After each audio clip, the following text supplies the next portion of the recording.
Electric current. इससे पहले हम लोगों ने चैप्टर 14 मुकम्मल किया था जिसका नाम था इलेक्ट्रोस्टैटिक्स। उसमें आप लोगों ने चार्जेस को पढ़ा था कि वो रेस्ट में, लेकिन चैप्टर नंबर 15 स्टार्ट हो रहा है आज, तो इसका नाम है करंट इलेक्ट्रिसिटी। इसका मतलब आपने इस चैप्टर में चार्जेस को मूव होते हुए आपने पढ़ना है। अब चार्ज एक पॉइंट से दूसरे पॉइंट में क्या हो रहा होगा बच्चों? फ्लो हो रहा होगा, मूव हो रहा होगा। ठीक है, तो सबसे पहले तो ये बात समझ में आ गई आप लोगों को। अच्छा, अब टॉपिक का नाम है इलेक्ट्रिक करंट। इलेक्ट्रिक करंट समझते हैं इस तरह से बच्चों कि एक पाइप है, उसमें वाटर जो है वो एक पॉइंट से दूसरे पॉइंट में क्या हो रहा होता है? फ्लो हो रहा होता है। ठीक है, अब इसी चीज को आप समझो, एक वायर है, उस वायर में हम ये कहते हैं कि चार्जेस फ्लो हो रहे हैं एक पॉइंट से दूसरे पॉइंट में। ठीक है, चार्जेस फ्लो हो रहे हैं एक पॉइंट दूसरे पॉइंट में, तो एक सेकेंड में जितने ज्यादा इलेक्ट्रॉन्स फ्लो हो रहे हैं, एक सेकेंड में जितने ज्यादा इलेक्ट्रॉन्स फ्लो हो रहे हैं वायर के एक पॉइंट से दूसरे पॉइंट तक, उतना ज्यादा उस वायर में क्या होगा? करंट होगा। क्या होगा? करंट होगा। क्या कहा मैंने? एक सेकेंड में जितना ज्यादा इलेक्ट्रॉन्स फ्लो होंगे वायर के एक पॉइंट से दूसरे पॉइंट की तरफ, उतना ज्यादा हम कहेंगे करंट फ्लो रहा है। तो करंट की डेफिनेशन क्या बनती है? करंट की डेफिनेशन ये बनती है कि flow of electric charge through a conductor. Conductor में कितना ज्यादा इलेक्ट्रिक चार्ज क्या हो रहा है? फ्लो हो रहा है। और रेट का मतलब है एक सेकेंड में, एक सेकेंड में कितना ज्यादा इलेक्ट्रिक चार्जेस फ्लो हो रहे हैं। ठीक है, कंडक्टर में। अब जैसे एग्जांपल ये एक वायर है, अब हम ये कहते हैं इस वायर में से करंट फ्लो हो रहा है। ठीक है, इस वायर में से क्या हो रहा है? करंट फ्लो हो रहा है। तो करंट की स्ट्रेंथ, करंट की मिकदार कैसे निकालेंगे?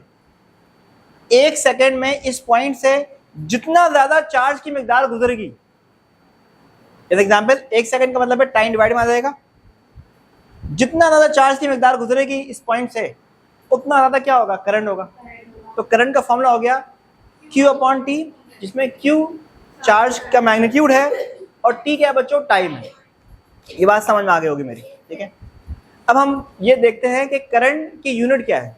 ठीक है, तो चार्ज की यूनिट क्या होती है? कूलम होती है। चार्ज की यूनिट क्या होती है बच्चों? कूलम। और टाइम की यूनिट क्या होती है? सेकंड। देखो, चार्ज की यूनिट क्या है? कूलम है, और टाइम की यूनिट क्या है? सेकंड है। तो कूलम पर सेकंड क्या होगा? एम्पेयर होगा। और जो एम्पेयर है बच्चों, ये हमने एक साइंटिस्ट के नाम पे डेडिकेट किया है। ठीक है, अच्छा अब आगे बढ़ते हैं। हमने करंट तो पढ़ लिया बच्चों, तो सबसे पहले एक बात बताता हूं, इंटरेस्टिंग है वो ये कि करंट पहले दरियाफ्त हुआ और इलेक्ट्रॉन बाद में दरियाफ्त हुआ। ठीक है, करंट पहले दरियाफ्त हुआ और इलेक्ट्रॉन बाद में दरियाफ्त हुआ। तो पहले मतलब जब करंट दरियाफ्त हुआ ना, उस वक्त ये कहा जाता था कि करंट जो है वो बैटरी के पॉजिटिव टर्मिनल से बैटरी के नेगेटिव टर्मिनल की तरफ फ्लो होता है। ये उस वक्त ये समझा गया, क्योंकि उस वक्त इलेक्ट्रॉन डिस्कवर नहीं हुआ था, तो हम ये कहते थे कि चार्ज जो गुजर रहा है वो पॉजिटिव चार्ज है। क्या है वो?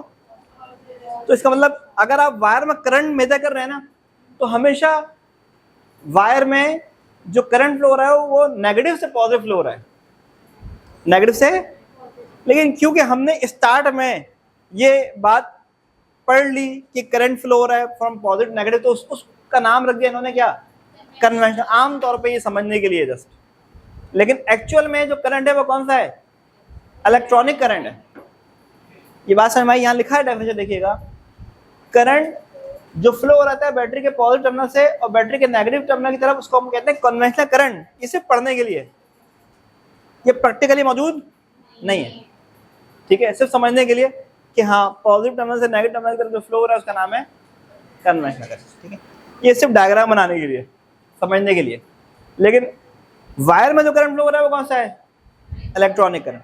इलेक्ट्रॉनिक करंट क्या होता है कि वो करंट जो कि फ्लो हो रहा होता है नेगेटिव टर्मिनल से पॉजिटिव टर्मिनल की तरफ, उस करंट का नाम है इलेक्ट्रॉनिक करंट। और इसके अंदर जो चार्ज कैरियर है, जो चीज फ्लो हो रही है वो क्या है? इलेक्ट्रॉन है। जो चीज फ्लो हो रही है वो क्या है? इलेक्ट्रॉन है। ये बात समझ में आ गई मेरी? तो अभी आपने क्या पढ़ा? इलेक्ट्रिक करंट पढ़ा।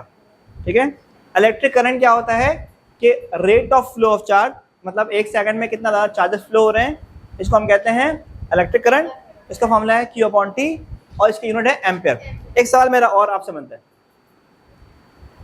आप मुझे, अगर मैं, बिल्कुल मुझे पता आप लोगों को अभी कुछ भी नहीं पता, ठीक है, तो अगर मैं आपसे सवाल करूं करंट एक स्केलर क्वांटिटी है या वेक्टर क्वांटिटी है, तो आप क्या बताएंगे? आपको अभी कुछ भी नहीं पता है, ठीक है, सिर्फ जितना मैंने अभी पढ़ाया उस बेसिस पे आप मुझे बता सकते हैं कि करंट की डायरेक्शन है या नहीं है। आप बताइए, क्या करंट की डायरेक्शन है या नहीं है? आपने जो पढ़ा करंट डायरेक्शन है, आप ऑब्वियस बात है यार, डायरेक्शन ऑफ करंट तो पढ़ लें, करंट की डायरेक्शन है, ठीक है, लेकिन ये फिर भी स्केलर क्वांटिटी है, current is a scalar quantity. क्यों है ये नहीं पता, क्योंकि ये वेक्टर लॉ ऑफ एडिशन को फॉलो नहीं करता। वेक्टर क्यों नहीं है? क्योंकि वेक्टर लॉ ऑफ एडिशन को फॉलो नहीं करता ये। अब आप बोलोगे सर क्यों नहीं करता, ये सवाल है, तो इसका जवाब मैं आपको देता हूं, जरा मार्क कर दीजिएगा आप। देखो, करंट को हम मल्टीपल डायरेक्शन में करंट फ्लो हो रहा हो तो करंट फाइंड करने का, टोटल करंट निकालने का जो रूल है उसको बोलते हैं Kirchhoff current law. Kirchhoff current law.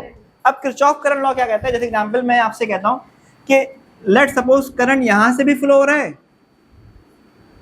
और यहां से फ्लो हो रहा है, दोनों डायरेक्शन से फ्लो हो रहा है।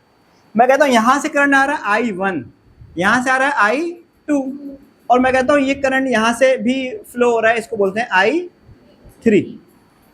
अब अगर आपसे कहा जाए कि बताइए I3 पे कितना करंट है, मैं कहता हूं I1 I2 की वैल्यू सेम है। लेट सपोज मैं कहता हूं I1 I2 की वैल्यू क्या है,